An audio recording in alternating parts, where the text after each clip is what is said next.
Assalamualaikum warahmatullahi wabarakatuh. Halo teman-teman, selamat datang di podcast Manajemen Keuangan Syariah. Nah, di sini kita akan membahas tentang model manajemen keuangan negara.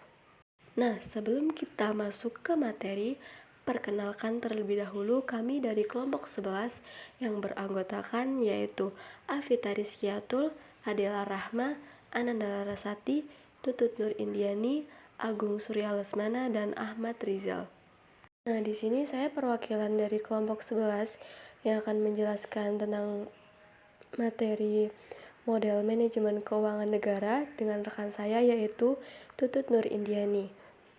Mari kita langsung masuk ke bab yang pertama. Pertama yaitu konsep keuangan negara. Apa sih keuangan negara itu? Nah, keuangan negara adalah semua hak dan kewajiban yang dinilai dengan uang dan merupakan aspek terpenting dalam proses penyelenggaraan negara. Nah, ada juga prinsip dasar pengelolaan keuangan negara yaitu ada 4 prinsip. Yang pertama yaitu akuntabilitas. Nah, akuntabilitas ini berdasarkan hasil atau kinerja.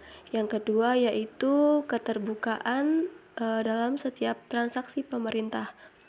Nah, di sini tuh kita harus ada keterbukaan dalam setiap transaksi di pemerintah. Yang ketiga yaitu pemberdayaan manajer profesional. Yang keempat atau yang terakhir yaitu serta adanya lembaga pemeriksa eksternal yang kuat, profesional, dan mandiri. Yang selanjutnya yaitu unsur keuangan negara. Di sini ada 4 unsur keuangan negara. Yang pertama yaitu periodik, yang kedua yaitu pemerintah sebagai pelaksana anggaran, yang ketiga yaitu pelaksana anggaran mencakup 2 wewenang, yaitu wewenang pengeluaran dan wewenang untuk menggali sumber-sumber pembiayaan untuk menutup pengeluaran-pengeluaran yang bersangkutan. Yang terakhir yaitu bentuk anggaran negara adalah berupa suatu undang-undang. Oke guys, untuk materi selanjutnya yaitu tentang ruang lingkup keuangan negara. Ruang lingkup keuangan negara itu apa saja sih? Nah, di sini saya menjelaskan. Menurut pasal 2 UU KN, Undang-Undang Keuangan Negara, ruang lingkup keuangan negara adalah sebagai berikut. Yang pertama adalah hak negara untuk memungut pajak, mengeluarkan uang, dan melakukan pinjaman. Jadi, hak negara itu memungut pajak itu wajib, mengeluarkan uang juga wajib, dan melakukan pinjaman kepada masyarakat juga wajib. Yang kedua yaitu kewajiban negara dalam menjalankan tugas layanan umum. Nah, di sini yang dimaksud layanan umum adalah seperti kesehatan, pendidikan, dan lain-lain. Yang ketiga ada penerimaan negara atau penerimaan kas negara, dari mana dia menerima uang. Yang keempat ada pengeluaran negara. Untuk apa uang negara itu dikeluarkan, itu harus ada. Terus yang kelima ada penerimaan daerah. Jadi penerimaan daerah di sini adalah ruang lingkup keuangan negara itu harus tahu penerimaan yang diterima daerah tuh seberapa dan pengeluarannya juga seberapa. Terus yang selanjutnya itu kekayaan negara yang diterima atau dikelola sendiri oleh pihak lain berupa uang, surat berharga, dan lain sebagainya. Terus yang selanjutnya yaitu kekayaan pihak lain yang dikuasai oleh pemerintah kita dalam rangka penyelenggaraan tugas pemerintah. Semisal kekayaan pihak lain, kekayaan dari pihak swasta bisa, atau kekayaan dari pihak perseorangan seperti tol, itu bisa dikuasai pemerintah, tetapi dalam proses penyelenggaraannya itu adalah tugas dari pemerintah. Yang terakhir yaitu kekayaan di mana pihak lain yang diperoleh untuk menggunakan fasilitas pemerintah. Oke, yang selanjutnya ruang lingkup keuangan negara yang menurut Undang-Undang Nomor 17 Tahun 2003. Pengelolaan negara itu meliputi ada 3 hal. Yang pertama yaitu pengelolaan moneter, yang kedua ada pengelolaan fiskal, dan yang ketiga ada pengelolaan kekayaan negara. Pengelolaan moneter adalah hal yang dilakukan melalui serangkaian kebijakan di bidang moneter. Nah, kebijakan moneter itu apa? Kebijakan moneter adalah kebijakan yang dilakukan oleh pemerintah agar ada keseimbangan yang dinamis antara jumlah uang yang beredar dengan barang dan jasa yang tersedia di masyarakat. Yang kedua, pengelolaan fiskal adalah pengelolaan yang dimana meliputi fungsi-fungsi pengelolaan kebijakan fiskal dan kerangka ekonomi makro, penganggaran, administrasi perpajakan, administrasi kepabean, pembendaharaan, dan pengawasan keuangan. Di mana kebijakan fiskal sendiri adalah kebijakan yang dilakukan pemerintah yang berkaitan langsung dengan penerimaan pendapatan dan pengeluaran pembelanjaan pemerintah.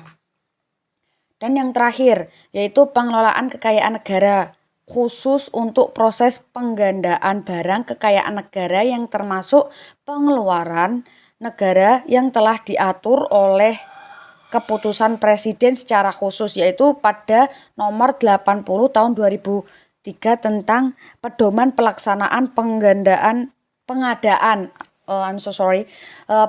barang atau jasa instansi pemerintah. Di samping itu terdapat pula kekayaan negara yang dipisahkan atau dikelola atau pengelolaannya diserahkan kepada perusahaan yang seluruh modalnya atau sahamnya dimiliki oleh negara.